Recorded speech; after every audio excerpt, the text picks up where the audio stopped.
কালকে ছিল 15ই আগস্ট, আর 15ই আগস্ট এই দিনটা প্রত্যেকটা ভারতবাসীর কাছে কিন্তু একটা আবেগপূর্ণ দিন। কারণ কত যুদ্ধ, কত লড়াই, কত বলিদানের পরেই কিন্তু আমরা এই দিনটা পেয়েছিলাম, যার জন্য কিন্তু এখনো আমরা এইভাবে স্বাধীনভাবে বসবাস করছি, স্বাধীনভাবে জীবনযাপন করছি, তাই না? তো 15ই আগস্টের এই স্পেশাল দিনটা আমরা কিভাবে সেলিব্রেট করলাম চলো তোমার সাথে শেয়ার করি। তো আমরা আজকে বিকেলে চলে গেছিলাম, মানে রাতে ডিনার করতে চলে গেছিলাম করিমসে। আর ওখানে গিয়ে তো দেখলাম বেশ বড় লাইন, কারণ সবাই সেলিব্রেট করছে। তো আমরা তো বেশ কিছুক্ষণ লাইনে দাঁড়িয়েছিলাম, সোনাইয়ের অবস্থা দেখো, সে কিছুতেই আর দাঁড়াবে না। তারপর দেখলাম পাশে বেশ সুন্দর ফাংশন হচ্ছে 15ই আগস্ট উপলক্ষে, তাই ভাবলাম সোনাইকে নিয়ে আমি একটু বসে ফাংশন দেখি। তার জন্য ওকে নিয়ে একটু বসলাম, বাট কিছুক্ষণ বসার পর সেও সেখানেও আর বসবে না, ব্যাস উঠে চলে গেল। তারপর কিছু করার নেই, ওদেরকে রিকোয়েস্ট করার পর ওরা একটা টেবিল আমাদের জন্য অ্যারেঞ্জ করেই দিল। তারপর আমরা চলে গেলাম করিমসে। আর দেখতেই পাচ্ছ দারুণ সুন্দর ডেকোরেশন করেছে, আর করিমসে কিন্তু স্বাধীনতা দিবস উপলক্ষে দারুণ সুন্দর সুন্দর বেশ অফারও চলছিল। তারপর ভিতরে ঢুকে মেনু কার্ড দেখে তাড়াতাড়ি করে আমরা খাবারটাও অর্ডার করে দিলাম, কারণ ওদের আজকের দিনে এত ভিড়, এত রাশ চলছিল, খাবার আসতেও কিন্তু বেশ খানিকটা সময় লাগে। আর ভিতরটা দেখো কি সুন্দর সাজিয়েছে। আর দেখো প্রত্যেকটা টেবিলে মানুষ পুরো ভর্তি, একটা টেবিলও খালি নেই। তাহলে বুঝতেই পারছো একটা উৎসবের দিন মানেই কিন্তু মানুষের একটা আনন্দের দিন। আর এই দিনগুলির জন্য কিন্তু আমরা সারা বছর অপেক্ষা করে থাকি, তাই না? কারণ সারা বছর সবাই ব্যস্ততার মধ্যে কিন্তু এত সময় আমরা পাই না, কিন্তু তারপরেও কিন্তু চেষ্টা করি ছোটো ছোটো দিনগুলিকে আমরা সেলিব্রেট করতে, উদযাপন করতে। আর সোনার অবস্থা দেখো, ক্যামেরা দেখলেই তার এক্সপ্রেশন দেওয়া শুরু হয়ে গেছে। তো খাবার তো অর্ডার করে দিলাম, যেরকম বলো এত ভিড় ছিল, তার জন্য কিন্তু খাবারটা আসতেও বেশ লেট করছিল। তো ফাইনালি কিন্তু আমাদের ফার্স্ট খাবারটা চলে এসেছে। আর আমাদের এই স্টার্টার আইটেমটার নাম তোমরা কি কেউ গেস করতে পারবে?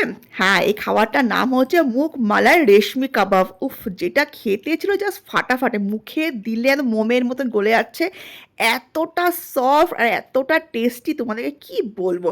আর দেখতে পাচ্ছ তো ভরে ভরে মালাই দিয়েছে, আর চিকেনটা যে কি সফট ছিল তোমাদের কি বলবো। তোমরা যদি করিমসে যাও অবশ্যই একবার এটা ট্রাই করে দেখো, এতটা টেস্টি খাবার, মানে তোমাদেরকে কি বলবো, আমাদের তো ফাটাফাটি লাগলো।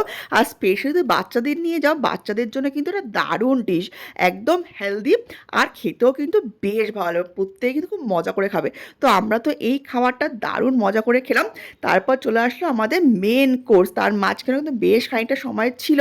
তারপরে চলে আসলো মেন কোর্স, আর মেন কোর্সে আমাদের স্পেশাল আইটেম করিমসে, মানে যেটাকে বলে শো স্টপার বিরিয়ানি, ওটা তো অর্ডার করতেই হবে। তো আমরা করেছিলাম মাটন বিরিয়ানি অর্ডার, কিন্তু ওরা কিন্তু ভুল করে আমাদের চিকেন বিরিয়ানিটা প্রথমে দিয়ে দিয়েছিল। তো তারপর বলার পর তারপরে ওরা আবার চেঞ্জ করে দিল। তার সাথে আমরা নিয়েছিলাম হচ্ছে ওদের স্পেশাল আইটেম, যেটা হচ্ছে মাটন কালা ভুনা, আর তার সাথে ছিল লাচ্ছা পরাঠা। তো দেখতেই পাচ্ছ প্রথমে চিকেন দিয়ে দিয়েছো, তো চিকেনটা ওরা আবার নিয়ে রিপ্লেস করে মাটনটা দিল। তার জন্য প্রথমে আমরা একটু রাইসটাই শুধু শুধু খাচ্ছিলাম, আর এক্সট্রা কিছু আলু নিয়েছিলাম, কারণ সোনা একটু আলুটাই খায় বিরিয়ানির। তো এই যে মাটনটা ওরা এসে আবার দিয়ে গেল, চিকেনটা যেহেতু প্রথমে দিয়ে ফেলেছিল ভুল করে, তো যাই হোক এত ভিড়ের মধ্যে একটু গন্ডগোল হতেই পারে, এটা কোনো ব্যাপার নয়। তো যাই হোক মাটন বিরিয়ানিটা করিমসে ফাটাফাটি করে। আর ওদের বিরিয়ানিটা আমার এত ভালো লাগে, এত লাইট একটা বিরিয়ানি করে, কোনো হেভিনেস লাগে না, আর এত হালকা একটা স্মেল থাকে, কোনো উগ্র গন্ধ নেই। আমার তো ফাটাফাটি লাগে। আর তার সাথে আলুটাও যে এত নরম হয় ওদের, মানে ধরার সাথে সাথে ভেঙে যাবে। আর তার সাথে লাচ্ছা পরাঠা দিয়ে মাটন কালা ভুনোটা খেতেও কিন্তু ফাটাফাটি লাগছিল। তো তোমরা কারা কারা এই কম্বিনেশনে ট্রাই করেছো অবশ্যই কমেন্টসে জানো।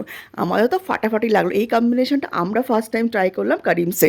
তো আমাদের তো ব্যাপক লাগলো। তো আজকে আমাদের ডিনার ডেটটা ব্যাপক হলো। আর আজকের স্বাধীনতা দিবসটা আমরা এইভাবে কাটালাম। তো তোমরা কে কীভাবে কাটালে অবশ্যই কমেন্টসে জানিও। আর এই যে আসার সময় দেখো সোনাইকে আবার বেলুন ওরা দিয়ে দিল। তো এইভাবে আমাদের আজকের দিনটা দারুণভাবে কাটলো।